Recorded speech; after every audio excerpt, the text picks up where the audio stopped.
fans, it's Michelle Joy Phelps, and I'm joined now with George Kambosos. It's good to see you. It's been a while since I last saw you in Florida. Yeah, look, it's great to be on. I think the last time we chat was literally just going into fight week. And obviously everything has been turned on its head since literally that fight week. It's been crazy ride, a lot of talk around the world. And, I've just stayed very focused no matter what has come this way. And so many different dates. I've just stayed focused and I've got a mission. So before we get on to that, I want to give you my condolences because I know that your grandfather just recently passed away. And I just found out that it was on the same day that your daughter was born. What an emotional roller coaster that must have been for you. Actually, I had a baby boy. Oh, I'm sorry. I'm so sorry. Baby boy, okay, congratulations. Yeah. Baby boy. And look, a few hours later, my grandfather passed away. So, look, sometimes things happen. I feel like everything is destiny towards my journey and where I'm going. And these two things have just added more to the fuel. They were two things that I was, as focused as I am, and as much tunnel vision I have, I still would think about these two things. Right. Was the baby going to come while I'm on the airplane to the fight? Is my grandfather going to pass away the day before the fight? These things, came and gone now. And, one's a blessing, and obviously the other one it was a bittersweet day. But I trained that day. Unbelievable. I still trained that day. Had the birth of my boy and the loss of my grandfather. I still trained that night. And that's the kind of fight, and that's how much this means to me, the kind of warrior I am. Right. Well, there's been so much that's been going on. And one thing that we have not been able to get is your side of the story. There's been a lot coming from Teofimo Lopez's side. A lot coming from Triller's side, but we haven't heard quite your side of the story yet.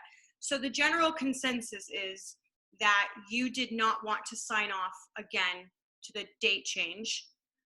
Correct me if I'm wrong, but you had already signed 5 contracts at this point. Is that correct? 6 date changes? I believe so. I believe there was about 5 contracts that I've signed, and obviously Lopez has signed as well. Look, the IBF said, no, this is your date. October 4th is the date. We are not changing it. So before Triller could even go to the IBF and, create this big scenario, what they're trying to do, they were going to tell them, no, this is the date. And as much as I'm here to take Lopez's head off and he's here to take my head off, we are fighters. We are preparing for a date, and we are trying to make weight. Obviously, him worse than what I am. And we are zoned in on that date. Now, these guys are very new. They don't understand what fighters have to go through in a preparation. If you continually change and change dates and want to suit for them, it's not on. So even before they went to the IBF, my team stood their ground. Obviously, my attorney, Greg Smith, very well known for obviously being Canelo's lawyer and represented him. And, my father, my co-manager, Jim Kambosos, we stood our ground as well as myself and said, no, this is the date. We are ready to fight. We have a signed contract. There are no disagreements on that date. Bring it on. And look, Lopez was very adamant when it first came out about this supposed date change. He said, no chance, October 4th. That's the date. That's he wants to supposedly have 2 fights back to back he was talking about. But obviously things change real quick. But we stood our ground. And then a lot of people don't realize that Lopez's team stood their ground as well. It hasn't come out in the media, but they stood their ground after we stood our ground and they followed suit.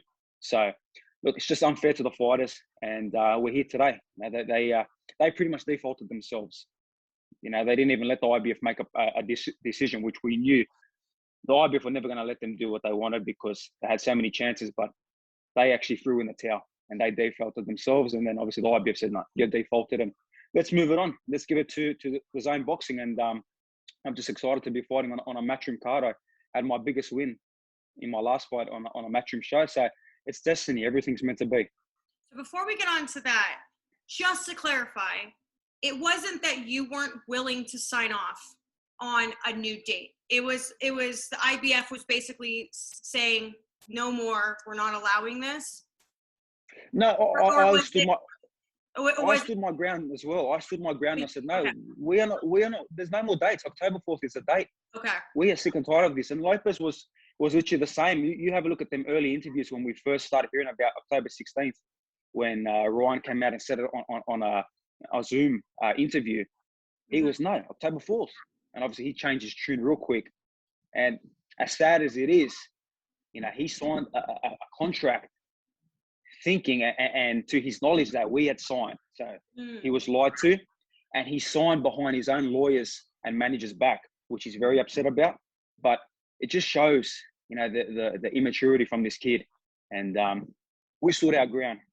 And I think, you know what, you look at the comments, you look at everything, the way it's gone. Everyone is on my side, and bring it on to a proper promoter, someone that's going to put on a date and going to give us that date, and there won't be no more games.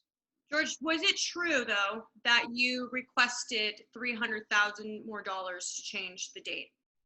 No, that's not true, because I had prior contracts away from my purse that were signed from my side, but not honoured. They were never honoured. They were never countersigned on their behalf. So that was part of that. That whole saga is, well, these are things that need to be sorted out as well. But you got Lopez coming out saying he was going to give me his money or trying to offer me money. Well, where's the contract and where's the paperwork? Did your dog eat it? It's hilarious. I know he's trying to take a leaf out of Lomachenko's book, and it's quite cringy, because we all know that supposedly Lomachenko gave him money to make the fight happen, which it's not true anyway. But no, this kid wouldn't even buy me a coffee, let alone give me some of his money. No, that's not true. And it's never about that. Everyone knows, and it's in the media, that purely it was about the $6 million being in an escrow account, and showing that the money was obviously there. And Lopez's team and legal team came out and said the same thing, that once we took a stance and said, no, this is how it's got to be, they did as well. And unfortunately, things couldn't be done. And, it is what it is. They decided to throw in a towel before the IBF could even make a decision. But the way I look at it is their history. Triller's history. And, I don't think the boxing world's too upset, to be honest. And I'm very excited to be back on a Eddie Hearn Matchroom show. Well, yeah, I mean, here we are. Now you will be featured on a Matchroom DAZN card. The rumored date at this point is obviously November the 13th, but we're seeing there's a lot of conflicting, there's other fights going on at the same time. So it doesn't look too likely. We know that Teofimo's trying to get it before, his son is born. At this point, what do you guys know on your side? And are we looking at seeing this fight at all in 2021? Yeah, look, this fight is definitely going to be this year. It has to be this year, because it's bad blood. We need to fight. I know he went out and put something out on November 13th. That just shows again what a kid he is. There's no contracts yet. Things have not been moved forward with certain dates. So he thinks that he knows more, but he doesn't know anything. He likes to do a fake persona and pretend he knows everything and try to be a boss. You're not. Because straight away when he put something out, the next day, Eddie Hearn pretty much shot it down and said, no, the 13th is not going to be a date. And mind you, I'll fight this kid today. I'm ready to fight this kid. I have not stopped preparing. I'm ready to fight. But it's up to Eddie Hearn, up to DAZN, where they fit it in, where they put it. You got some really good lightweight fights. I saw something this morning where he was talking about Garcia, JJ Diaz on the 27th, possibly us the week after. Then you got Devin Haney, and you got Lomachenko and Comey as well. So whatever, he has with the baby coming, that's his problem, because I had the same issue. I had the same problem. And sometimes karma comes back to bite you. So obviously that's up to him and his family and team to sort that out. That's not my issue. I already went through that issue, and it came and gone. Is the IBF sort of giving you guys a specific deadline? Obviously you guys have waited far longer than you should have at this point to have the fight. Is there a deadline where they say it must happen by this point? I believe it's 90 days. Yeah, I believe it's 90 days by the rules. And I know the IBF, they do a fantastic job, and they stick by the rules. So I'm hearing, 90 days, it's got to be done. Okay. 90 days from what date though? Do you know? I believe the date that they were defaulted. I believe that the date that Triller was defaulted. Okay. I'm pretty sure it'd be 90 days from then, or it might be moved from the 10 days that Eddie Hearn will get to come up with the contracts, and then obviously 90 days after that. But Eddie knows what he's doing. He's probably the best promoter in the world at the moment. So full belief that they're going to put on a hell of a show, and I'm looking forward to it. So although it didn't work out with Triller, the good thing is, at the very least, you are getting a cut of what was it? The deposit that was placed. Is that correct? The one was it 1.2 million, somewhere around there. So at Yeah. least at the my TV just went off. That's not weird. Sorry about that. That's okay. So what was I just saying? About the $1.2 million deposit from right. Triller. So you guys will still get a cut of that at the very bare minimum, at least not too much. Although your time was wasted and we can't get time back, nonetheless, at least you're being compensated at the very least, the bare minimum. There's been so much heated blood between the two of you. I don't know if you saw, but I interviewed Teofimo, I want to say about 2 weeks ago, and he's really angry with you. He feels, and I'm going to repeat what he said to me. He said that you were screaming at his family or his mom and dad, or while he was away sick in Miami. Do you recall this incident where you came face to face with his family? Look, I got no emotion. So whatever anger he has towards his fight, this is just business for me. This is just another fight, and he's the kid in the way. He's the kid that's got all these belts. So I take no anger into this whole preparation. You know, I'm just very focused. But I did see the interview, and I did see him upset. He wasn't there. He doesn't know what happened. He had his full team there. He had his supporters already there that had flown in, and obviously he got COVID, and the whole fight got postponed. That was on the same day. And it was myself, my father, my wife with me, who had flown all this way from Australia, all the way to Miami, pregnant. And I had my friend with me as well. There was like 3-4 of us. We had finished dinner. The day we found out he got COVID, we've gone past the bar to get to the lifts. And obviously Team Lopez at the bar. They're having fun. They're enjoying themselves. That's fine. You know, your son just postponed the fight, got COVID. Enjoy yourselves. No problem. We put our head down. We just want to get to our rooms because it's been a long day. You can imagine I had a big preparation for this fight. And all I wanted was just get to my room and pretty much get on FaceTime with my kids because there are 2 other kids, are back home and they're missing mum and dad. And some of his team started coming out and started verbally, screaming things to us and started saying things to us and trying to get their camera out and trying to ask for certain photos, but being smart asses about it. There's Kambosos, there he is. It's not on because I got my wife there with me. We've had a long day. It's very emotionally draining. And the biggest concern for me, and I went into that father figure of protecting my wife and the baby inside her, is that this is your team. Your father's there, your coaches are there, your teammates are all there. If Lopez got COVID and they're always around him, one of these people might have it. If not, maybe all of them might have it. And I'm trying to protect her. I don't want to get COVID, but the most important thing is my wife. And all we said was, stay away, get away. There's nothing to be said. That's it. I think I said a few things to his teammates. The guy with the camera said, no, I'm not taking a photo with you. Stay away. Stop being a smartass. And look, COVID is evident in your team where Teofimo Lopez got it. Just stay away. And that's where it ended. That's really where it ended. I never saw his mum any time at that stage. I'm too professional to even scream at his mother. More than I'd shake her hand and say, look, let your son get better. The father is the father. The father said he wasn't there. He was right there drinking. And that's a whole different thing. Your father is also your trainer and also a guy that talks a lot and likes to put too much, out there where he should be reserved as well because it's your father, not only your trainer.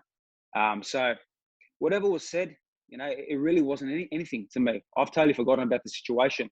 I don't know why he's dwelling on it. I don't know why he's so upset about it, but that's on him. If he's got this built-up anger and he's frustrated about that event where he wasn't even there and they're telling him something and they're lying to him, then so be it.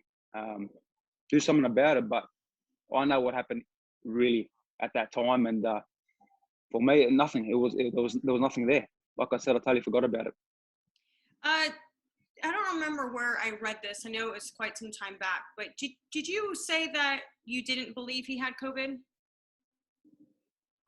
No, there was a point where I wanted to make sure that I saw you questioned it. Obviously, you question it. First thing you start to think when you found out. Obviously, when I found out, we know that he's got weight problems.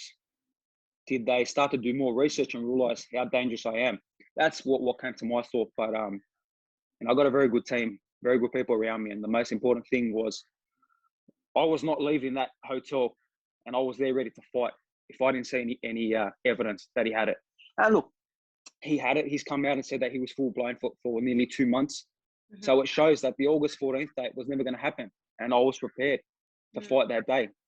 And Triller came out and said that, again, more lies, that they were going to fly my wife over and put me up in a resort or a hotel. My wife was already with me. Where's she going to fly? She's already with me. Mm-hmm. So we told Ryan Kavanagh that if August 14th is the date, we are here. We are staying. And obviously I'm going to bring my kids over, fly my kids over, let them be with their mum and dad. Mm-hmm. And we're ready to fight. But unfortunately, that wasn't the case. Any bad blood between you and Triller, or is everything okay? No, it's business, you know what I mean? And, you know what I mean? These guys are business people. Mm-hmm. And obviously they would have had a lot of falling outs. And, you know, sometimes business just doesn't work out. And unfortunately, this is boxing. Mm-hmm. And we're not talking about gimmick fights and Jake Paul fights and, you know, guys that never had a fight in their life jumping in there. This is two of the best lightweights in the world, guys that the world want to see fight. So if you couldn't give the right respect by locking in a date and promoting the fight properly, then that's on them. But no bad blood. You know, I mean, I've got a great team, and whatever bad blood there is, then they can talk to my attorney. So obviously the main place you like to train at is over in, Fort Lauderdale, correct? Yeah, Fort Lauderdale. I got my gym there with Javier Centeno, my sweatbox gym. So that's where camp was for the June 19th fight. Obviously, that's where we had our interview. And look, I've been here. I've got a fantastic gym here in Australia. I've got a very good gym here. I've got a very good team. And fantastic sparring as well. I was going to ask about the sparring, you know, so it shifts everything. So how has that been? Everything's good? Everything's fantastic. I have not stopped sparring. So I've been sparring Lenny Zapovigna. So, you know, obviously you would know who Lenny Z is. He had that war with Cicito, fought Sergey Lipinets, been around for a very long time.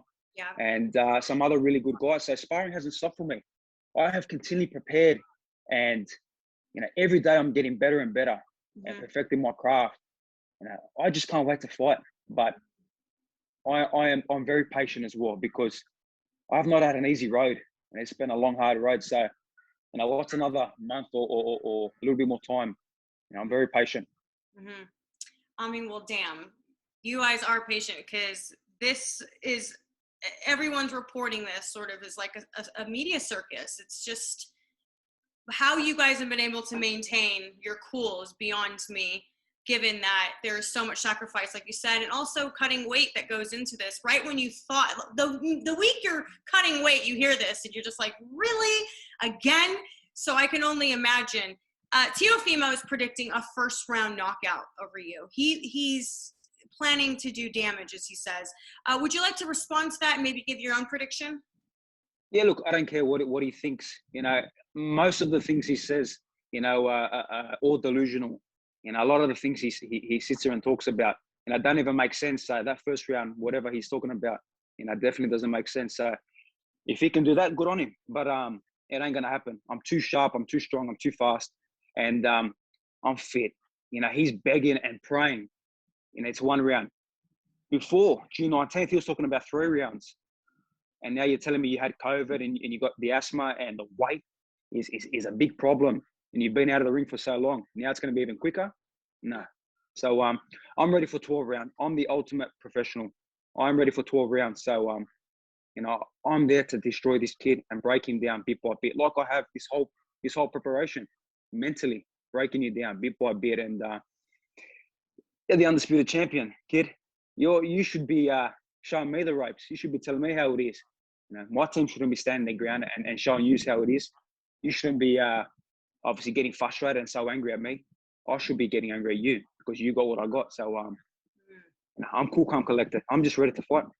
Do you recognize Teofimo as the undisputed, given that there's this whole, I guess, the confusion over whether or not Devin Haney is the WBC champion? Well, how many belts do you need to become undisputed?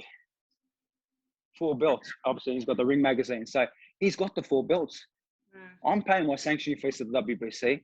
Mhm. I was doing their weight checks. I will still be doing their weight checks. I'm still doing the WBC VADA testing. So that's on the line. The way I look at it, it is a super title. Yes, Devin Haney has a WBC belt as well, world champion. Give him his respect. But I look at this as a super title, a franchise belt. And yes, it's another belt. But once I beat Lopez, I want to end this undisputed stuff because I want to go fight Devin Haney straight away. That's who I'm most likely going to be targeting because everyone says they're scared of him. I'm not scared of anybody. So, I want to close that straight away and say, look, this is the undisputed champion, Kambosos, and as well as Lomachenko. We all know that Lopez wants nothing to do with Lomachenko again. I'd love to fight him as well. So they're the two guys on my radar. Does it bother you at all that, while looking in the headlines right now, the talks are already sort of going towards Teofimo Lopez and Josh Taylor? Beautiful. Yeah, that's fantastic. It's going to be a big fight when he's just coming off a loss against the Aussie. So, Josh Taylor would annihilate the kid. I mean, I'm going to annihilate him. Josh Taylor, big, strong, 140-pounder. This kid's dreaming. He's got bad people around him. These people around him need to pull him back and tell him to relax and tell him to focus on who's in front of him because, you're only as strong as your weakest chain. And, I'm very focused on what I got to do, but no problem. He can fight everybody. Like I said in another interview, I said he can go fight Tyson Fury if the weight's that bad and he's looking at already jumping up. So I'm 135 and I've got unfinished business here at 135. Look, George, I look forward to seeing when you guys do end up back in the ring. Doesn't look like it's going to be in November, hopefully sometime in December, so that way you can actually enjoy the holidays. God forbid you've sacrificed so much in the last 6, 7, 8 months. I really feel for you guys. It'd be nice to be able to obviously have some time where you're not worrying about weight cut to eat and enjoy your holidays with your family. Do you have any final words? Look, I've never really enjoyed the holidays because I'm always training. Yeah. I'm so strict to what I believe in and the fighter I am. I really have a Spartan mentality where I will train on Christmas. I will train on New Year's. Throughout the holidays, I will eat unbelievable clean eating and live a healthy lifestyle. I don't drink. I don't party. I don't do any bad stuff. I stay very focused to what I need to achieve. Mm-hmm. Now, when I get all them belts, I've never been in that situation. I've always been trying to get up the ladder. So I might have to vacate all the belts real quick. I'm sure I will celebrate, but I might have to vacate all them belts so I can be back on that ladder again because that's all I've ever known. But look, I'm very excited for this fight. It's been a long time coming. Mm-hmm. I just want to fight. I can't wait to fight. And I know Eddie Hearn is obviously going to pick that date, and we'll be ready to fight. Well, hopefully we'll be able to be there to see it all go down. And thank you so much for your time. I know that there's a massive time change between you and I. It's tomorrow for you, and yesterday. Yeah, it's crazy. It's crazy. We're a day ahead. So there's another little thing. That's why I'm training in Australia because I'm always ahead of what Lopez is doing. So whatever Lopez is doing, I'm always ahead. I've already trained. I'm already on to my next session. Right. So a little bit of fun and games there as well. Right. Well, thank you again for your time. I wish you all the best, and we'll catch up with you on Media Week. Definitely. I really appreciate it, and thank you for the time. Thank you. Have a good evening. Thanks for that. Good day for you. Good day. Have a good evening. Thanks, Michelle. Hey, Fight fans, it's Michelle Joy Phelps. Make sure you subscribe to my YouTube channel by clicking this icon right here and hit the bell button below so that you can receive an alert every time we upload a new video.